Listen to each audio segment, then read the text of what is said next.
নমস্কার চাষী বন্ধুরা, কিষাণ বাণীর আসরে আপনাদের সকলকে স্বাগত জানাই। এই অনুষ্ঠানটি প্রচারিত হচ্ছে ভারত সরকারের কৃষি ও কৃষক কল্যাণ মন্ত্রকের সহায়তায়। আর এই অনুষ্ঠানে আপনাদের সঙ্গে রয়েছি আমি প্রদ্যোতন চট্টোপাধ্যায়। মানব সভ্যতার আদি পর্বে যেদিন থেকে মানুষ স্থায়ীভাবে বাস শুরু করল, সেদিন থেকে আজ পর্যন্ত মানুষের সবথেকে নির্ভরযোগ্য এবং অকৃত্রিম পেশা বোধ হয় চাষবাস। এটা যে কতটা নির্ভরযোগ্য তার সবচেয়ে বড় প্রমাণ আমরা পেলাম এই কোভিড-19 মহামারীতে। গত দুটি ত্রৈমাসিকে ভারতীয় অর্থনীতির সমস্ত ক্ষেত্রে যেখানে ঋণাত্মক বৃদ্ধি ঘটেছে, একমাত্র কৃষি তার ঊর্ধ্বমুখী গতি বজায় রেখেছে। কিন্তু কৃষি যেদিন থেকে আর প্রাকৃতিক ক্রিয়াকলাপের অংশ থাকল না, তার মধ্যে আধুনিক প্রযুক্তির প্রবেশ ঘটল, আধুনিক সভ্যতার যে অনিবার্য কুফল দূষণ তা কৃষিতেও দেখা গেল। আজ কিন্তু কৃষিকাজ থেকে উদ্ভূত দূষণ আমাদের বাস্তুতন্ত্রকে, মাটিকে এবং সমস্ত পরিবেশকে দূষিত করে চলেছে। তার ফল সমস্ত মানব সমাজকে এবং সেই সমাজের অঙ্গ হিসাবে চাষী বন্ধুদেরও ভোগ করতে হবে। আমাদের পূর্বপুরুষ যে বিশুদ্ধ পরিবেশ এবং উর্বর মাটি আমাদের হাতে তুলে দিয়েছিলেন, আমরা কিন্তু আমাদের উত্তরপুরুষদের হাতে তা তুলে দিতে পারব না।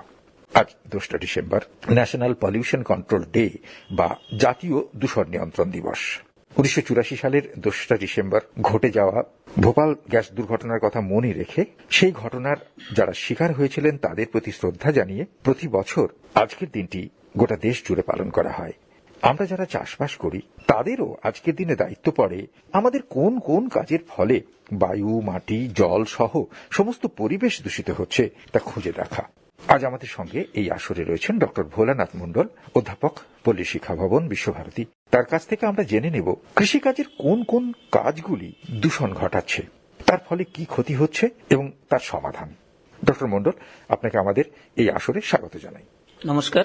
আজকে এই দূষণ নিয়ন্ত্রণ দিবসে দাঁড়িয়ে আমরা যারা চাষবাস করি তাদের তো দায়িত্ব পড়ে যে কোন কোন কাজগুলো আজকে পরিবেশের ক্ষতি করছে, বাস্তুতন্ত্রের ক্ষতি করছে, মাটির ক্ষতি করছে।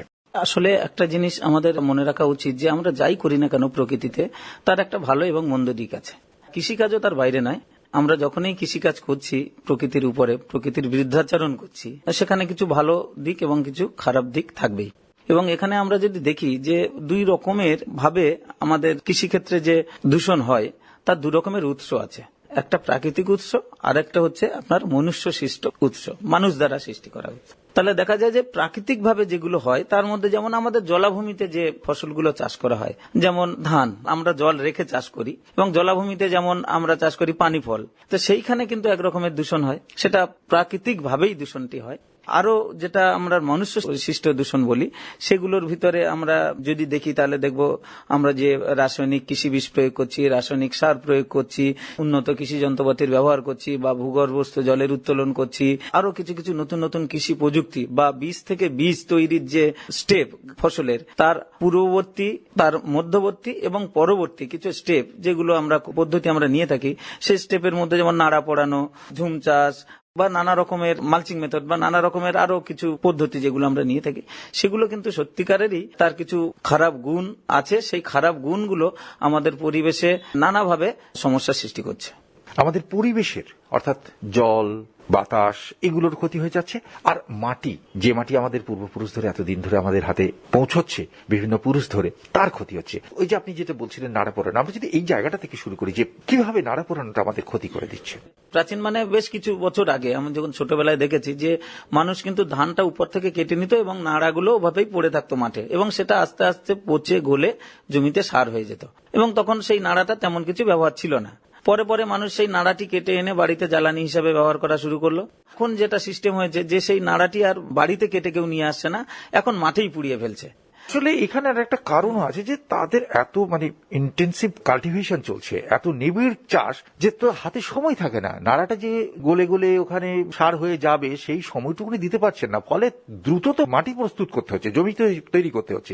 এর জন্য এই ঘটনাটা ঘটছে। হ্যাঁ, এর জন্যই ঘটছে। কিন্তু সেইটা হচ্ছে ব্যাপারটা যে এখন আমরা উন্নত মেশিন আমরা ব্যবহার করছি ধান কাটার জন্য, যেটা হচ্ছে কম্বাইন হারভেস্টার বা রাইস রিপার, এরকম নানা রকম যন্ত্রপাতি আমরা ব্যবহার করছি। সেই যন্ত্রপাতিগুলো ব্যবহার করার দরুন কি হচ্ছে যে নাড়াগুলো থেকে যাচ্ছে এবং সেই নাড়াগুলো কৃষক বন্ধুরা মাঠে পুড়িয়ে ফেলছেন।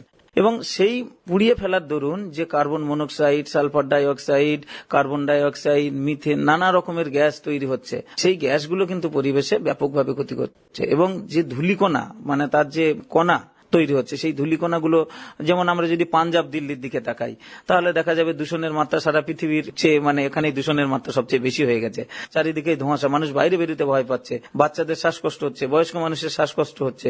সেই যে বিষয়গুলো সেইগুলোকে আমাদেরকে নিয়ন্ত্রণে আনতে হবে। হ্যাঁ, এটা পাঞ্জাব দিল্লিতে হচ্ছে, তারা একেবারে হারে হারে টের পাচ্ছেন, আমরা এখনো হারে হারে টের পাইনি, কিন্তু আমাদের পরিবেশটা কিন্তু ইতিমধ্যে অনেকখানি নষ্ট হয়ে গেছে। সেটা কিন্তু গবেষণায় বলছে। আমি বিভিন্ন গবেষকদের সঙ্গে কথা বলেও দেখেছি, তারা বলছেন যে এখনো মানুষ হয়তো শ্বাসকষ্ট বুঝতে পারছেন না, কিন্তু ওই যে বাতাসে ওই মলিকুলগুলোর যে সাসপেন্ডেড মলিকুল যেটা থাকে সেটা কিন্তু পরিমাণ অত্যন্ত বাড়ছে। আসলে কি হয়, যখনই আমাদের নাড়াটা পুড়াচ্ছি তখন ওখানে কার্বনের অসম্পূর্ণ দহন হয়। কার্বনের অসম্পূর্ণ দহন হলে কার্বন মনোক্সাইড তৈরি হয় এবং সেই কার্বন মনোক্সাইড শরীরের রক্তের সঙ্গে মিশে যখন হিমোগ্লোবিনের সঙ্গে মিশে তখন কার্বক্সি হিমোগ্লোবিন তৈরি হয়। ফুসফুসের নানা রকম সমস্যা সৃষ্টি করে এবং অক্সিজেন পরিবহনের মাত্রাও সেটার ব্যাঘাত ঘটায় এবং যার দরুন কিন্তু আমাদের এই শ্বাসকষ্ট এবং অন্য অন্য ফুসফুসের হার্টের নানা রকম রোগের সমস্যার সম্মুখীন হচ্ছি। আমাদের তাহলে বাঁচবো কি করে? দেখুন, এখন কিন্তু নানা রকমের ডিকম্পোজার চলে এসে, যেমন ICR, Indian council of agriculture research, তারা একটা ভালো ডিকম্পোজার বার করেছে, ক্যাপসুল ডিকম্পোজার। সেটা সব স্টেটে ওনারা পাঠিয়ে দিয়েছেন এবং হয়তো ব্যাপকভাবে এখনো ছড়ায়নি। এটা ছড়িয়ে গেলে যদি কৃষক বন্ধুরা সেটা ব্যবহার করেন তাহলে খুব ভালো হয়। তাছাড়া ওই নাড়াগুলো দিয়ে ওনারা মালচিং করতে পারেন। প্লাস্টিক মালচিং দিয়ে হয়। প্লাস্টিক মালচিং করলে কি হয়, যে প্লাস্টিকটা যদি মাটি থেকে না তুলে নেওয়া হয় তাহলে যে টুকরো টুকরো টুকরো টুকরো হয়ে মাটির সঙ্গে থেকে যাবে, সে কিন্তু জীবনে আর ওটা পচে যাবে না, মাটির সঙ্গে মিশে যাবে না। ওটা কিন্তু একটা লেয়ার তৈরি হয়ে যাবে পরে এবং গাছের শিকড় নিচে পৌঁছাতে পারবে না, মাটির পুরোপুরি দূষিত হয়ে যাবে। মাটিতে আমার যে জীবাণু, আমরা যে রাসায়নিক সার দিচ্ছি সেটাকে খাদ্যোপযোগী করে তুলবে, তার যে ডিকম্পোজিশন করবে, করে পরিবেশকে সুরক্ষিত রাখবে, সেই জীবাণুগুলোও থাকবে না। তার ওয়াটার রিচার্জিং, যেটা মাটিতে জল, সেটাও যেতে পারছে না, সেটাও যেতে পারবে না। লেয়ার শক্ত হয়ে যাওয়ার জন্য গ্রাউন্ড ওয়াটার রিচার্জ সেটাও হবে না। এর ফলে একটা জটিল সমস্যা সৃষ্টি হবে। আমাদের যে সবুজ পৃথিবী, সেই সবুজ পৃথিবী হয়তো সবুজ থাকবে না। আরো একটা হচ্ছে ঝুম চাষ। সাধারণত পাহাড়ি এলাকায় কিছু কৃষক বন্ধুরা এটা করে থাকেন যে এক জায়গায় চাষবাস করলেন, আবার সেখানে পুড়িয়ে দিলেন, দিয়ে আবার অন্য জায়গায় চাষবাস করলেন, বা সেই যে নতুন জায়গায় গিয়ে সেখানে আবার পুড়িয়ে দিলেন, দিয়ে তারপরে আবার সেখানে চাষবাস করলেন, করে আবার সেটাকেও পুড়িয়ে দিলেন। এই যে পদ্ধতি, এই পদ্ধতিতে কিন্তু ব্যাপকভাবে পরিবেশের ক্ষতি হচ্ছে। তাহলে কৃষির সঙ্গে যে সমস্ত বীজ থেকে বীজের তৈরির যে ভিতরের যে নানা রকম যে স্টেপ, সেই স্টেপে কিন্তু আমরা নানা রকমের ভুল করে আসছি। তার মধ্যে নাড়া পোড়ানোটা একটা সাংঘাতিক জায়গা এবং সম্প্রতি সরকার থেকে এর একটা ব্যবস্থা করা হয়েছে। এই বিভিন্ন স্ট্র বেলার বা বিভিন্ন মেশিন দিয়ে নাড়াগুলোকে কেটে দেওয়ার ব্যবস্থা করা হচ্ছে, ডিকম্পোজার দিয়ে কিন্তু এগুলোকে পচিয়ে দেওয়ার ব্যবস্থা হচ্ছে এবং এটা সরকারি ব্যবস্থায় করা হচ্ছে। চাষিরা তার সেই ব্যবস্থাটি যদি অ্যাভেল করতে পারেন, তারা যদি নিতে পারেন, তাহলে কিন্তু এটা সুবিধা আছে। কৃষক বন্ধুদেরকে সেটাই নিতে হবে, সেটাই গ্রহণ করতে হবে আমাদের, যদি পরিবেশকে সুরক্ষিত রাখতে হয়। এবং আরো একটা যেটা প্রাকৃতিক উৎস, চলে আসি প্রাকৃতিক উৎসতে আমাদের যেটা সিস্টেম আছে যে ধানে আমরা জল রেখে দেবো 5 সেন্টিমিটার, 10 সেন্টিমিটার, 1 ফুট এরকম জল রেখে দেবো। তা সেই জলটা আমরা কেন রাখবো? সেই জল রাখলে সেখানে মিথেন গ্যাস তৈরি হয়। পানি ফল যেখানে চাষ করা হয় সেখানেও মিথেন গ্যাস তৈরি হয় এবং পানি ফলের হয়তো কিছু করার নেই, সেটা জলেই চাষ করতে হবে। বা যেখানে আমরা ওয়াটার লিলি বা পদ্ম ফুল এগুলো চাষ করা হয় সেখানে কিন্তু জলে মিথেন গ্যাস তৈরি হয়। তো সেই মিথেন গ্যাস বা আমাদের গরুর গোবর থেকে মিথেন গ্যাস তৈরি হয়, সেই মিথেন গ্যাসগুলোকে আমরা কি করে রিমুভ করতে পারি? ধরুন ধানে যদি আমরা কন্টিনিউয়াস জল দাঁড় করিয়ে না রেখে যদি আমরা অল্টারনেট ড্রাইং অ্যান্ড ওয়েটিং, জল দিলাম আবার শুকিয়ে গেল আবার জল দিলাম, এই পদ্ধতিতে চাষ করি, ধান তো জলজ উদ্ভিদ নয়, তাহলে আমরা ধানে জল রাখবো কেন? তার যে বিভিন্ন দশায় যেটুকু জল দরকার হয় সেইটুকু জল আমরা দিয়ে যদি চাষ করি, বা এখন নতুন নতুন পদ্ধতি এসছে যেমন drum seeder, SRI, zero tillage, এই সমস্ত পদ্ধতিগুলো কিন্তু অ্যাপ্লাই করে আমরা প্রাকৃতিক দূষণ, চাষবাসের ফলে যে প্রাকৃতিক দূষণ হয় মিথেন গ্যাস তৈরি হওয়ার পরে, মিথেন গ্যাসটা একটা বলা হয় গ্রিন হাউস গ্যাস, সেই গ্রিন হাউস গ্যাসটাকে কম করাতে হবে। সেই কম যাতে করতে পারি, যেমন গরুর গোবরটাকে আমরা ফেলে না দিয়ে বা অন্য কোনো ভাবে ব্যবহার না করে সেই গরুর গোবরটাকে আমরা যদি ওই যে মিথেন গ্যাসটাকে আমরা যদি ঘরের জ্বালানি হিসেবে তৈরি করতে পারি, গোবর গ্যাস প্লান্ট তৈরি করি, তারপরে যে স্লারিটা তৈরি হচ্ছে সেটাকে আমরা জমিতে আবার দিলাম, দিয়ে সেখান দিয়ে আবার চাষবাসের ফসল ফলানোর কাজে ব্যবহার করলাম, তাহলে কিন্তু সেই মিথেন গ্যাস ইমিশন সেটাকে কিন্তু আমরা কমাতে পারবো। আমাদের আরেকটা বড় যেটা দূষণের কারণ সেটা হচ্ছে যে রাসায়নিক সার এবং বিষের ব্যবহার। রাসায়নিক সার এবং বিষ, আমরা যদি একটু পিছন দিকে তাকাই তাহলে দেখবো সেই দ্বিতীয় বিশ্বযুদ্ধের সময় যখন মৃত্যুপক্ষ শত্রুপক্ষ লড়াই এবং সেই সময় মশার আক্রমণে ম্যালেরিয়ার দ্বারা মানুষ হাজার হাজার লাখ লাখ সৈন্য মারা যাচ্ছে এবং সেই সময় বিষ চাই মশা মারার জন্য, তৈরি হয়ে গেল ডক্টর পল হারমান মুলার, জার্মানির গেইগি কোম্পানির রসায়নবিদ, উনি তৈরি করলেন ডিডিটি। সেই ডিডিটি তখন ভগবানের আশীর্বাদ স্বরূপ ছিল। সেই সময় এটা হচ্ছে প্রথম প্রজন্মের কৃষি বিষ, যেটাকে অর্গানোক্লোরিন এবং ক্লোরিনেটেড সাইক্লোডিনস। এবং তারপরে আরো আমরা পরপর 5টা প্রজন্মের কৃষি বিষ আমাদের হাতে এখন আছে। এই প্রথম প্রজন্মের কৃষি বিষ যেগুলো, সেগুলো কিন্তু পারসিস্টেন্ট অর্গানিক পলিউট্যান্ট বলে, মানে এগুলো মাটিতে দিলে মিশে যায় না মাটির সঙ্গে, অবিকৃত অবস্থায় বছরের পর বছর থেকে যায়, জীব থেকে জীবের দেহে স্থানান্তরিত হয়। স্থানান্তরিত হওয়ার সময় মানে আমাদের যে খাদ্য পিরামিড, সেই খাদ্য পিরামিডের মাধ্যমে ফুড চেনে যখন ঢুকে যায়, মানে খাদ্য শৃঙ্খলে ঢুকে খাদ্য পিরামিডে চলে এলো, এবং তখন দেখা যায় যে তার বায়ো ম্যাগনিফিকেশন হয়।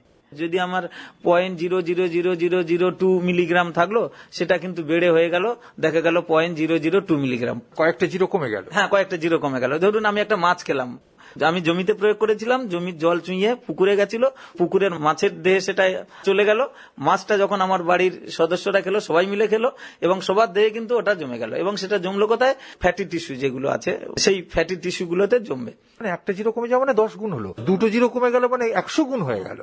এইভাবে কিন্তু বাড়তে থাকে, এই বায়ো ম্যাগনিফিকেশন হয়ে যায়। তো এইভাবে কিন্তু আমরা পরপর 20 চক্রের মধ্যে পড়ে গেছি, এবং সেই 20 চক্র থেকে বেরিয়ে আসতে হবে আমাদের। আচ্ছা, এইখানে আরেকটা জিনিস আপনাকে জানবো, এই যে আপনি বললেন যে ফুড পিরামিডের মধ্যে যেটা হচ্ছে, তাছাড়া আমাদের যে বাস্তুতন্ত্রের যে ক্ষতিটা হচ্ছে এই রাসায়নিক বিষে, অনেক জীবাণুকেও তো মেরে ফেলছে। শুধু জীবাণু কেন, বড় বড় প্রাণী, ধরুন কেঁচোকেও মেরে ফেলছে, অনেক মাছকে মেরে ফেলছে। আমরা যদি দেখি তাহলে 4 ধরনের কৃষি বিষ আমরা দেখতে পাবো বাজারে যা বিক্রি হয়। তার মধ্যে দেখবেন এক রকমের উজ্জ্বল লাল রঙের টক্সিসিটি ট্রায়াঙ্গেল থাকে, উজ্জ্বল হলুদ রঙের, উজ্জ্বল সবুজ এবং উজ্জ্বল নীল।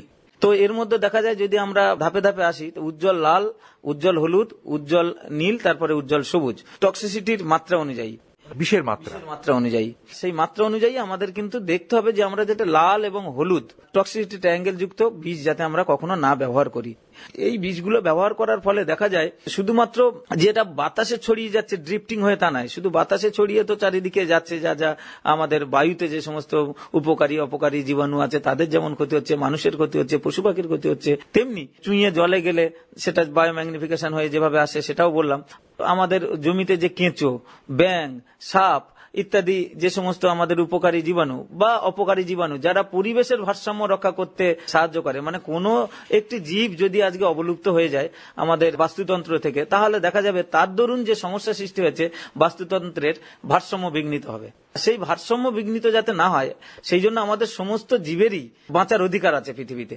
আমরা কোনো একটি জীবকে নিঃশেষ করে ফেলতে পারি না। তাহলে আমাদের সেই রকম বিষ ব্যবহার করতে হবে যে বিষে শুধুমাত্র আমরা যে পতঙ্গ বা যে জীবাণুর জন্য ব্যবহার করতে চাইছি সেই জীবাণুর ক্ষতি হবে, আর অন্য কারো ক্ষতি হবে না, বা সেটাকে বিতাড়িত করবে জমি থেকে, তাকে পুরোপুরি মেরে ফেলবে না।